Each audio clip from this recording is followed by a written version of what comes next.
Hello students, আমি Nitish sir জ্ঞানজ্যোতি coaching সেন্টারের পক্ষ থেকে তোমাদের প্রত্যেককে জানাই আরো একবার স্বাগত।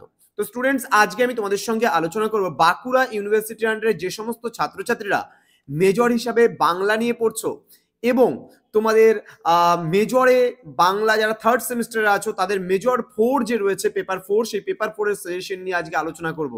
তো তোমাদের দেখবে যে সংস্কৃত সাহিত্যের ইতিহাস বলে একটা ইউনিট রয়েছে, সেখান থেকে আজকে তোমরা কি কি প্রশ্ন পড়বে এই নিয়ে কিন্তু বিস্তারিত আলোচনা করব। ক্লাসটি শুরু করার পূর্বে তোমাদেরকে বলে রাখি, যারা এখনো আমাদের চ্যানেলটিকে সাবস্ক্রাইব করনি তারা অবশ্যই চ্যানেলটিকে সাবস্ক্রাইব করে পাশে থাকা বেল আইকন অল প্রেস করে দাও, যাতে নেক্সট টাইম থেকে কোনো ভিডিও আপলোড করলে তার নোটিফিকেশন তুমি সবার আগে পেতে পারো। এছাড়া অনলাইনে তোমরা যদি আমাদের কাছ থেকে নোটস নিতে চাও এবং ক্লাসেস করতে চাও তাহলে অবশ্যই যোগাযোগ করো আমাদের অফিসিয়াল নাম্বার 7076398606 নাম্বারে অথবা 6295916282 নাম্বারে। তোমাদের টোটাল কোর্স ফি রয়েছে 6টা সাবজেক্টের পুরো প্যাকেজিং কিন্তু আমরা নিচ্ছি 699, মাত্র 699 এর বিনিময়ে তোমরা পুরো প্যাকেজিং নোটস পেয়ে যাচ্ছ। তো দেরি কিসের, আজই যোগাযোগ করো আমাদের সঙ্গে এবং আমাদের অফিসিয়াল নাম্বারে ফোন করে তুমিও যুক্ত হয়ে যাও আমাদের সঙ্গে। প্রথমত প্রশ্নমান 10 এর জন্য তোমরা কি কি পড়বে? ভাষের নাট্য প্রতিভা আলোচনা করো। নেক্সট সংস্কৃত কাব্য সাহিত্যে কালিদাসের অবদান আলোচনা করো। দেন নাট্যকার কালিদাসের কৃতিত্ব বিচার করো। দেন বাণভট্টের কৃতিত্ব সম্পর্কে আলোচনা করো। দেন সংস্কৃত সাহিত্যে জয়দেবের অবদান আলোচনা করো। নেক্সট রয়েছে সংস্কৃত সাহিত্যে নাট্যকার হিসাবে ভবভূতির স্থান নির্ণয় করো। দেন শূদ্রকের নাট্য প্রতিভার পরিচয় দাও। এই যে 7টা প্রশ্ন, এই 7টা প্রশ্ন তোমরা খুব ভালো করে পড়বে। এবার চলে আসবো আমরা প্রশ্নমান 5 এর জন্য। প্রশ্নমান 5 এর জন্য তোমরা সংস্কৃত সাহিত্যের ইতিহাস থেকে কি কি পড়বে? ভাষের আবির্ভাব কাল নিয়ে গড়ে ওঠা মতামতগুলি লিপিবদ্ধ করো।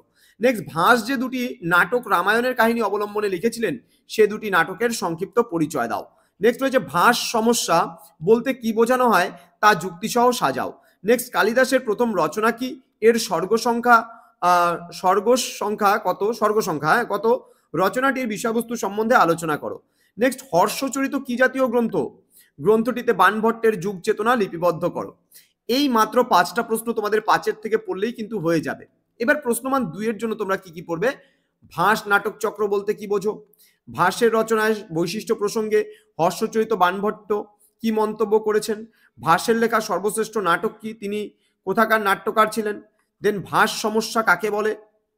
নেক্সট রয়েছে ভাষের লেখা ট্র্যাজেডি নাটকের নাম লেখো। নেক্সট রয়েছে কালিদাসের সাহিত্যে কোন দেবদেবীর প্রাধান্য সর্বাধিক। দেন রয়েছে শূদ্রকের পরিচয় দাও, তার রচিত একটি বিখ্যাত সংস্কৃত নাটকের নাম লেখো। নেক্সট, সংস্কৃত সাহিত্যের ইতিহাসে চতুর্ভার্ণী নামে প্রকাশিত গ্রন্থগুলি কি কি। নেক্সট, সংস্কৃত সাহিত্যের কোন ধারায় বাণভট্ট বিখ্যাত। নেক্সট, বাণভট্ট কার কথায় হর্ষবর্ধনের রাজসভায় যোগ দেন, বাণভট্টের দুটি রচনার নাম লেখো। নেক্সট, হর্ষচরিত কোন জাতীয় গ্রন্থ, এটি কটি অধ্যায় বিন্যস্ত। দেন বাণভট্টের হর্ষচরিত এর ঐতিহাসিক মূল্য নির্ধারণ করো। নেক্সট, জয়দেব কোথায় জন্মগ্রহণ করেন, তিনি কোন রাজার সভাকবি ছিলেন। নেক্সট, জয়দেবের গীত গোবিন্দ কাব্যের বিষয়বস্তু কি। নেক্সট, ইংরেজি ও জার্মান ভাষায় কারা গীত গোবিন্দ অনুবাদ করেন। তো স্টুডেন্টস, এই কয়েকটা কোশ্চেন পড়লে তোমরা পরীক্ষায় 100% কমন পাবে। তো এখনো যারা তোমরা আমাদের জ্ঞানজ্যোতি কোচিং সেন্টার অফিসিয়াল ইউটিউব চ্যানেলটিকে সাবস্ক্রাইব করনি তারা অবশ্যই চ্যানেলটিকে সাবস্ক্রাইব করে আমাদের সঙ্গে থাকো, পাশে থাকো, তোমাদের উজ্জ্বল ভবিষ্যৎ গড়ে তুলবো আমরা, এটাই কিন্তু আমাদের প্রতিশ্রুতি। তো স্টুডেন্টস, আমাদের অফিসিয়াল নাম্বার 6295916282 এবং 7076398606 নাম্বারে তোমরা সরাসরি যুক্ত হতে পারো আমাদের সেন্টারে। আমাদের অফিসিয়াল ওয়েবসাইট www.gyanjyoti.info লিখে যদি সার্চ করো আমাদের অফিসিয়াল ওয়েবসাইটে পৌঁছে যেতে পারো। এছাড়া নীলস নিভা নামেও কিন্তু আমাদের আরেকটা ওয়েবসাইট রয়েছে। দেখা হচ্ছে তোমাদের সঙ্গে খুব তাড়াতাড়ি নতুন একটা ভিডিও নিয়ে। তোমরা প্রত্যেকে ভালো থেকো, সুস্থ থেকো। Thank you so much, thanks for watching. After all, thank you.